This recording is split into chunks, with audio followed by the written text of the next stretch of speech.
Eh bien, bonjour à tout le monde. C'est mon premier post, donc j'ai pas forcément encore l'habitude de parler devant les caméras, donc je vais essayer de faire au mieux. Bon, j'ai entendu beaucoup de bêtises quand même et beaucoup de choses depuis le match nul de Marseille face à Lyon hier au Vélodrome. J'ai entendu des journalistes, j'ai entendu des consultants, j'ai entendu des présidents de clubs et j'ai entendu aussi des hommes politiques. J'ai entendu des présidents d'instance et pas une fois il n'a été dit où était le fond du problème. On m'a parlé d'arbitres qui avaient fait un mauvais match, on m'a parlé de supporters qui ont balancé des bouteilles, qui ont balancé des boulettes de papier. On pourra parler de tout ça. Mais le fond du problème, qu'est-ce que c'est le fond du problème? Qui est dans le stade à Marseille au jour d'aujourd'hui? Est-ce que le club connaît l'identité des gens qui vont voir les matchs? Est-ce que le club est capable de maîtriser les supporters qui viennent au stade Vélodrome voir les matchs de Marseille? Eh ben, la réponse, on l'a eu hier, hein. La réponse, c'est clairement non. Et tout ça, ça a une origine, hein. Et ça a une origine qui remonte pas à hier. C'est une origine qui remonte au début des années 90. Un beau jour où monsieur Bernard Tapie, que je respecte énormément en tant que supporter de l'OM et en tant qu'ancien président, a eu l'idée géniale de confier la gestion des abonnements et des ventes de produits de consommation, je ne parle pas forcément d'alcool, hein, je parle de produits de consommation, aux clubs de supporters, aux associations de supporters. Depuis, qu'est-ce qu'on a? On n'a plus un stadier dans les virages, et on a une incapacité totale des groupes de supporters, parce qu'ils n'en ont pas les moyens, et parce qu'ils n'ont pas non plus la volonté pour le faire, de gérer et de maîtriser les gens qui prennent les abonnements, les gens qui viennent dans les stades. Combien vous pouvez trouver maintenant de cartes qui sont passées de la main à la main? Bon, vous me direz, ça arrive dans tous les stades, mais à Marseille particulièrement. Ça, c'est la première chose. La deuxième chose, et ça, je vais insister lourdement sur le sujet, c'est que dans un club, logiquement, on a quand même un président qui est censé trouver les mots pour calmer ce genre de situation. Et là, moi, je trouve les propos à la fois de Jean-Michel Aulas, le président lyonnais, mais également de Vincent Labrune, inadmissibles. C'est pas possible de parler comme j'ai entendu les présidents des deux clubs parler hier soir. Que M. Aulas donne des leçons, ça me fait bien marrer, surtout quand on voit comment il a traité récemment ces dernières saisons, notamment un arbitre du match que Lyon avait joué contre Valenciennes, de mémoire. Hein. Et alors les propos de Vincent Labrune, qui a osé remettre sur le tapis cette situation en disant qu'elle avait comme origine des erreurs d'arbitrage, l'arbitre qui, j'insiste quand même, a été particulièrement, enfin le trio arbitral a été particulièrement bon hier, contrairement à ce que beaucoup de gens disent et contrairement à ce que j'ai entendu à la radio et sur certains forums et ce que j'ai lu sur certains forums et réseaux sociaux, les arbitres ont été bons. Les arbitres n'ont pas forcément avantagé Lyon. L'arbitre aurait très bien, il a mis un rouge à Alessandrini qui était totalement justifié. Euh, le tacle d'Alessandrini était un tacle par derrière, il ne joue absolument pas le ballon. Et on pourra aussi reparler du traitement dont a fait l'objet qu'a fait l'objet Mathieu Valbuena sur ce match-là. Mais le rouge d'Alessandrini était entièrement mérité. La charge de Rekik méritait aussi un rouge. Le tacle de Cabella sur Jallet aurait très bien pu valoir un rouge aussi. Donc les arbitres ont quand même été cohérents dans leur gestion du match. Les arbitres ont quand même essayé globalement de calmer le jeu et on ne peut pas reprocher la dégradation de l'ambiance au fil du match sur les décisions arbitrales. Le penalty, qu'on soit d'accord ou pas avec les décisions de l'arbitre, il faut l'accepter les gars. Euh, un arbitre, il est là pour rendre des décisions et des décisions à vitesse réelle. L'arbitre, il n'a pas la ralenti, il n'a pas la vidéo, hein, merci Michel Platini, il n'a pas tout ça lui. Donc il est obligé de prendre une décision en un temps très court et à vitesse réelle. À vitesse réelle, On est 80%, les gars, on aurait été 80% d'entre nous à siffler penalty hein, à la place de l'arbitre. Donc il ne faut pas non plus remettre ça sur le tapis. De la même manière, l'action de Mendy qui a fait dégénérer l'ambiance et qui a entraîné cette interruption de match à l'heure de jeu, je veux dire, Mendy en rajoute. Certains arbitres auraient peut-être sifflé le penalty, d'autres non. Lui a choisi de ne pas le siffler. On peut être d'accord ou pas avec cette décision. On peut être d'accord ou pas avec le fait que Mendy, de donner un carton jaune à Mendy pour simulation. Mais ça, c'est le sport. Si on n'est pas capable d'accepter les décisions de l'arbitre, il ne faut pas faire de sport. Hein. Ça, c'est la deuxième chose. Donc, mettre cette ambiance et ce contexte délétère sur le dos de l'arbitre, je trouve ça scandaleux et inadmissible. Troisième chose, quand on parle d'associations de supporters et de groupes de supporters, on voit bien qu'il n'y a pas de maîtrise dans les stades. Comment est-ce que vous pouvez expliquer? Alors après, je sais, on va me parler d'ambiance en Turquie, en Argentine, en Grèce. Mais attendez, on n'est pas en Turquie, on n'est pas en Argentine et on n'est pas en Grèce. On est en France et que je sache, eh ben on a quand même certains règlements et certaines lois à respecter. Le gibier de potence qu'il y a eu au virage nord avec les fichiers de Valbuena, ça aussi c'est intolérable. Ça aussi c'est intolérable, et ça, on va pas me faire croire que ce sont des types qui sont rentrés 10 minutes avant le match qui ont monté ça. Moi j'ai été abonné pendant 7 ans, je peux vous dire que ça se prépare largement à l'avance. Et les présidents de groupes de supporters qui vont encore une fois certainement jouer les victimes, comme ils le font à chaque fois qu'il y a des débordements, c'était déjà le cas après le match de Bastia, et c'était aussi le cas lorsqu'il y avait eu des soucis précédemment, les présidents de groupes de supporters ne peuvent pas ignorer ce genre de choses. Ce n'est pas vrai et ce n'est pas possible. Voilà.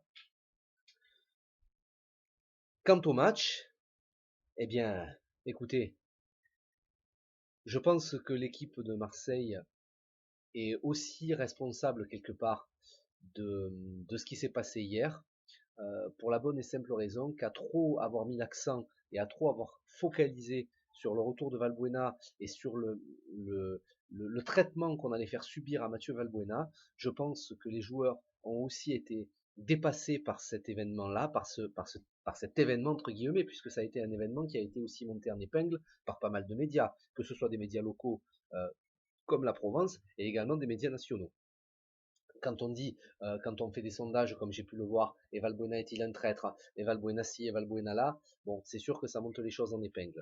Ça a aussi été monté par Valbuena lui-même, cette ambiance, ce contexte un peu délétère. Parce que Valbuena n'a rien fait non plus pour apaiser les tensions. Ça a été monté par l'entraîneur de l'Olympique de Marseille, qui a aussi été de ces petites déclarations, de ces petits tacles sur Valbuena. Et effectivement, je pense que l'équipe de Marseille s'est fait complètement dépasser, a été complètement dépassée par les événements, et en particulier ceux qui ont été vraiment trop, pour moi, trop agressifs lors de cette première mi-temps. Je pense en particulier à Rekik, qui aurait dû être expulsé. Alors après, on peut toujours lui reprocher sa jeunesse, son insouciance. Donc, Rekik aurait dû être expulsé. À Cabella, qui aurait peut-être dû prendre un jaune aussi. À Barada, un rouge, pardon. À Barada, et en particulier à Alessandrini. On peut pas, quand on est un joueur comme Romain Alessandrini avec cette expérience-là, se comporter comme il s'est comporté vis-à-vis de Mathieu Valbuena.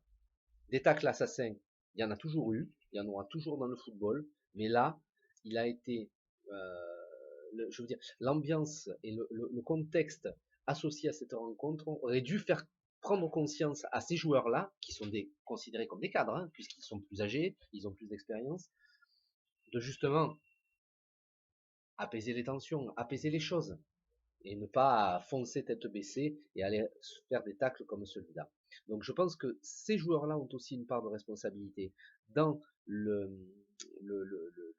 la dégradation du climat, et je pense que Mitchell aussi a peut-être pas suffisamment placé l'accent sur le fait qu'il fallait dédramatiser et désamorcer un peu cette pseudo-affaire montée par les médias concernant le retour de Valbuena.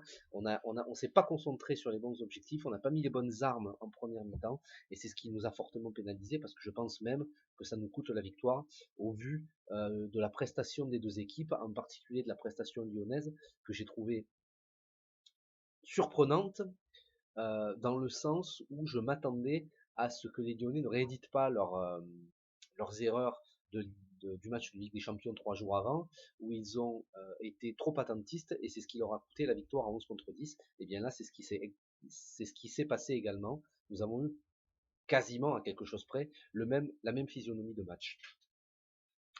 Donc, finalement, je pense que le vrai problème de, de ce match, et si on doit extrapoler et derrière prendre des décisions, ce sera l'essentiel à mon avis, ce sera de recentrer le débat et le sujet sur la vraie problématique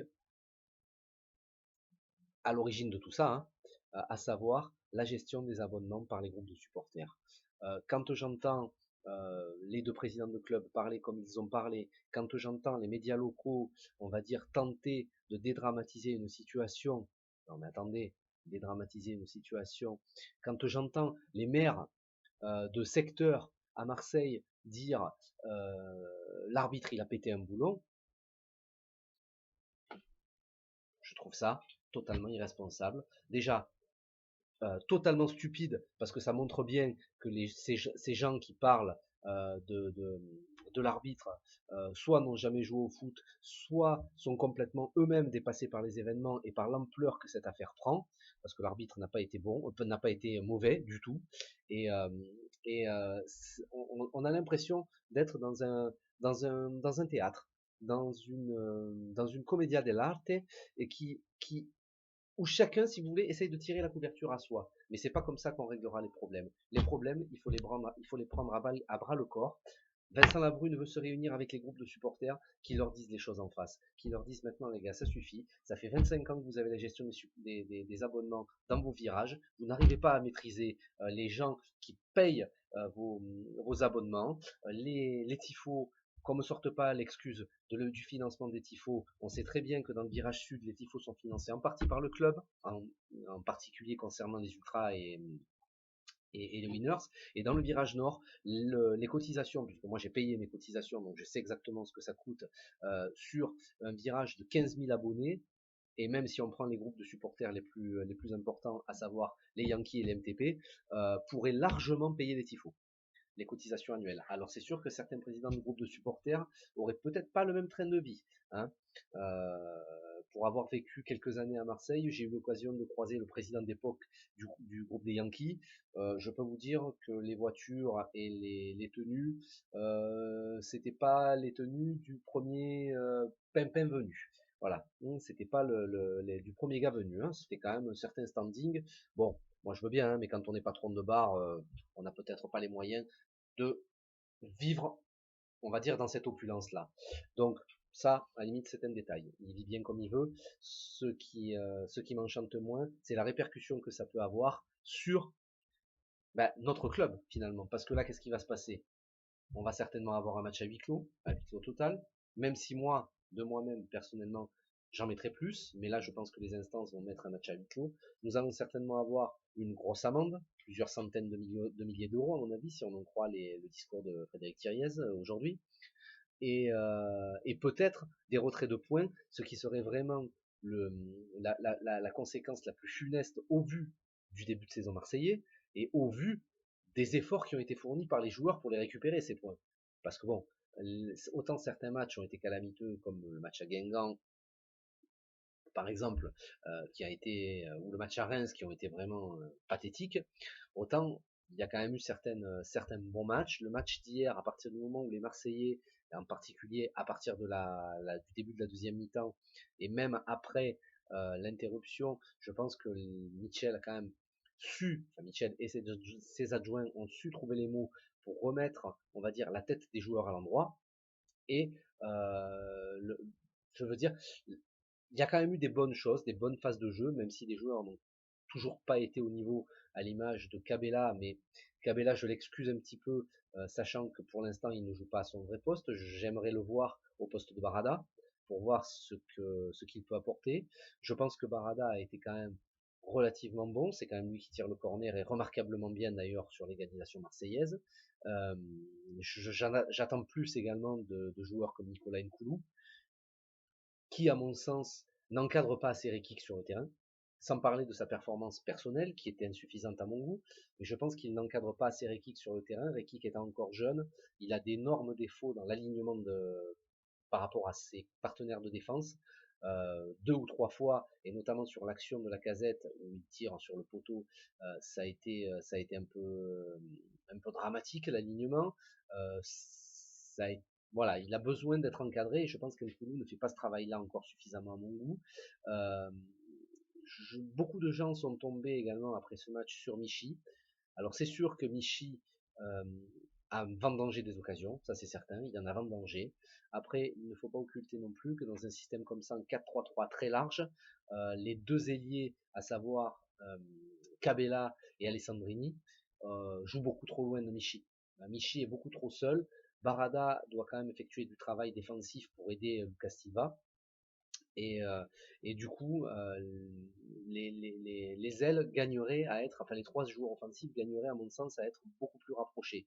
Donc je veux pas jeter trop la pierre sur Michi parce que Michi fait énormément d'efforts et du coup forcément il perd en lucidité devant le but, bien que c'est quand même lui sur l'action qui amène le corner de l'égalisation qui fait une superbe passe dans le dos de la défense à Nkoudou. Nkoudou dont j'ai beaucoup aimé la rentrée et qui confirme après le match de Groningen.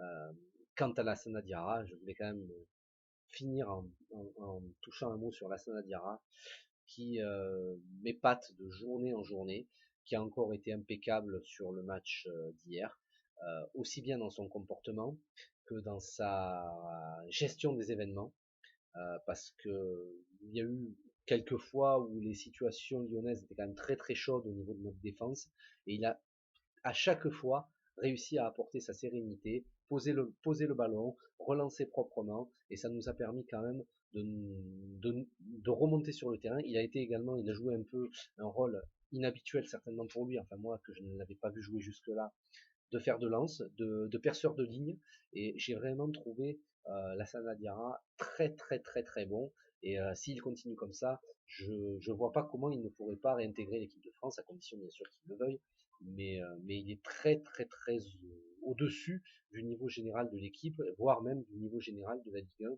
Je suis impatient de voir ce que ça peut donner avec Abou Diaby lorsque Abou Diaby sera rétabli, enfin si jamais il arrive à retrouver un semblant de niveau qu'il pouvait avoir quand il était au top. Voilà, donc ça a été voilà un petit peu pour ce match. Voilà, je tenais à faire cette vidéo pour dire ce que je ressentais aussi, parce que on en entend tellement et je pense que ça va encore continuer en tout cas dans les tout prochains jours puisque les sanctions vont tomber jeudi, si j'ai bien compris. La commission de discipline se réunira jeudi. Euh, donc voilà, je tenais à faire cette vidéo en réaction à tout ce que j'ai pu entendre et tous les inepties, toutes les inepties que j'ai entendues, quel que soit d'ailleurs le niveau de responsabilité, en partant des, des journalistes, hein, pour monter jusqu'aux plus hautes sphères de l'État, puisque c'est carrément monté jusqu'au ministère des Sports. Donc, c'est quand même, je trouve, tous ces gens-là ont été assez démagos, ont joué un petit peu un rôle, et je trouve qu'on n'a pas assez insisté sur la vraie problématique du stade Vélodrome à l'heure actuelle et du club de Marseille. Quant aux supporters que je vois sur les forums, enfin dont je peux lire les commentaires sur les forums, eh bien, je vous laisse choisir, messieurs, ce que vous préférez. On me dit, il faut pas qu'on devienne comme le PSG, il faut pas qu'on devienne un club sans âme, il faut pas qu'on devienne ci, il faut pas qu'on devienne là. Je vous invite quand même à vous renseigner un petit peu sur le palmarès et l'histoire du club de Marseille. Euh, les groupes de supporters existent depuis le début des années 80, pour les plus anciens, hein, 83, 84, les ultras, pour ne parler que d'eux par exemple. Euh, Renseignez-vous sur le nombre de titres gagnés par l'Olympique de Marseille avant ces périodes-là. Renseignez-vous sur la ferveur qu'il y avait dans le stade avant que celui-ci ne soit rénové. Renseignez-vous sur tout ça et vous verrez que les groupes de supporters n'ont fait que se surajouter à quelque chose qui existait déjà et qui était déjà assez sympathique. Je veux dire, l'ambiance du Vélodrome et l'ambiance de Marseille. Elle n'a pas attendu la création des groupes de supporters pour exister. Donc ça, c'est le premier point. Et la deuxième chose, choisissez ce que vous préférez. Si on me donne le choix entre apaiser l'ambiance, quitte à augmenter le prix des abonnements s'ils sont un jour récupérés par le club, ce que je souhaite ardemment, donc apaiser l'ambiance, voire même un petit peu la tempérer, et devenir un club d'une puissance équivalente à celle d'un cadre européen, c'est-à-dire être toujours à 1-2 points du titre chaque année et être minimum en quart de finale de Ligue des Champions chaque année, eh bien écoutez messieurs dames, pardon, mon choix est vite fait. Voilà. Donc on pourra me taxer d'être un footix, on pourra me taxer d'être tout ce qu'on veut. Moi je suis avant tout un supporter de mon club et en tant que supporter de mon club, je souhaite le voir le plus haut possible. Voilà, écoutez, je vous souhaite à tous une bonne fin de journée et à bientôt.